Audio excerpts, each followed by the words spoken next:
UPSC में देश में 10वीं रैंक हासिल करने वाली लखनऊ की रहने वाली ऐश्वर्या प्रजापति जी हमारे साथ मौजूद हैं।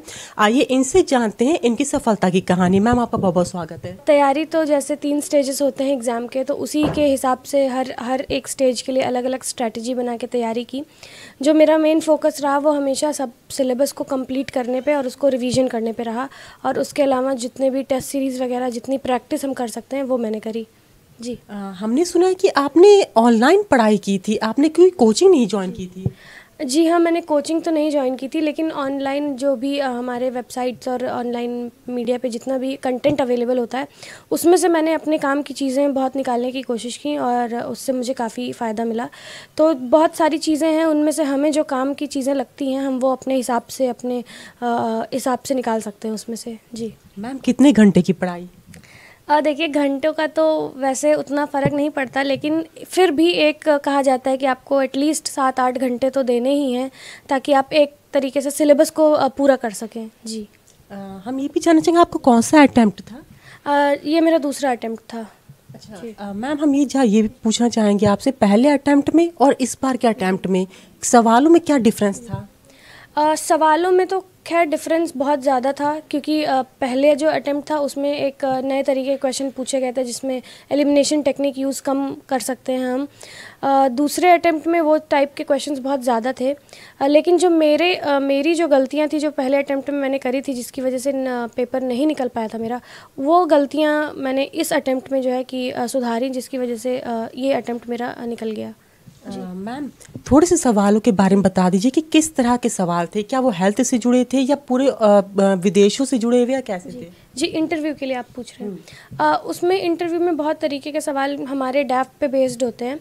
तो मुझसे मेरे जॉब प्रोफाइल के बारे में पूछा गया था, इंजीनियरिंग बैकग्राउंड के बारे में काफ़ी टेक्निकल क्वेश्चंस भी पूछे गए थे। उसके अलावा हॉबीज़ क्या क्या हैं हमारी, उस पर भी 1-2 सवाल थे। विदेश नीति से जुड़े 1-2 सवाल थे, और देश विदेश में जो भी उस समय की जो भी घटना चल रही है उसके बारे में हमको अगर थोड़ी जानकारी है तो वो उस तरीके के सवाल पूछे जाते हैं वहाँ पर जी। मैम रिटन में कैसे सवाल थे? रिटन में तो सिलेबस के हिसाब से ही, जो सिलेबस साइट पे दिया हुआ है उसके हिसाब से उसके इर्द गिर्द ही सवाल रहते हैं। ये ज़रूर है कि थोड़ा सा आपको उसको जो करंट अफेयर्स हैं, जो रोज़मर्रा का जो चल रहा है न्यूज़ में, उससे थोड़ा एक कनेक्ट करके वो पूछते हैं, तो हमें वो लिखना होता है जी। अच्छा, यानी टोटल करंट अफेयर्स? नहीं, टोटल तो नहीं कहेंगे, 1-2 पेपर ऐसे होते हैं जैसे हिस्ट्री, पॉलिटी, ये सब, तो उसमें तो थोड़ा सा आपका स्टैटिक रहता है। लेकिन जैसे GS3 वगैरह है, इकोनॉमी वगैरह है, तो उसमें मोस्टली इंटरनेशनल रिलेशन, तो उसमें मोस्टली जो है कि करंट अफेयर बेस्ड ही होता है जी। मैम कोई ऐसा सवाल जो बहुत अटपटा था, जो एकदम नया था? देखिए, क्योंकि मैंने प्रैक्टिस बहुत ज़्यादा की थी सवाल लिखने की, तो उस समय तो मुझे ऐसा कोई सवाल खैर अटपटा तो नहीं लगा। लेकिन हाँ, ऑप्शनल में 1-2 सवाल ऐसे थे जो मैंने कभी पढ़े नहीं थे या किसी किताब में पढ़े नहीं थे, तो वो एक थोड़ा सा समय था जब ऐसा लगा कि वो जी किसी थिंकर वगैरह पे बेस्ड थे। जैसे मेरा ऑप्शनल सोशियोलॉजी था, तो एक किन्हीं थिंकर के नाम को लेकर एक थ्योरी पूछी गई थी, तो जो मैंने पढ़ी नहीं थी, तो वो एक सवाल मैं कर नहीं पाई थी जी। लेकिन हाँ, कुछ चीज़ों से हमने दूरी बनाई, जैसे कि सोशल मीडिया ना यूज़ करना, बहुत ज़्यादा बातचीत ना करना दोस्तों वगैरह से, घूमने फिरने जाना, और कोई भी छोटा मोटा फंक्शन पड़ रहा है घर में या कहीं भी रिश्तेदारी में, वहाँ नहीं जाना। यही छोटी छोटी चीज़ों से अपने आप को दूर रखा, जिससे कि जो है कि हमारा समय बच सके। तो हम कह सकते हैं कि जो बच्चे सोचते हैं कि दिल्ली जा करके तैयारी करें, मोटी मोटी रकम दें, तो उसमें कोई फ़र्क नहीं पड़ता? जी बिल्कुल, कोई फ़र्क नहीं पड़ता, बल्कि आप जो है कि कोचिंग का प्रेशर झेलना भी एक बहुत बड़ी बात होती है। आप और ऊपर से इतना सारा पैसा जैसे कि आप बता रहे हैं कि लगता है, तो एक और प्रेशर रहता है पेरेंट्स के ऊपर भी।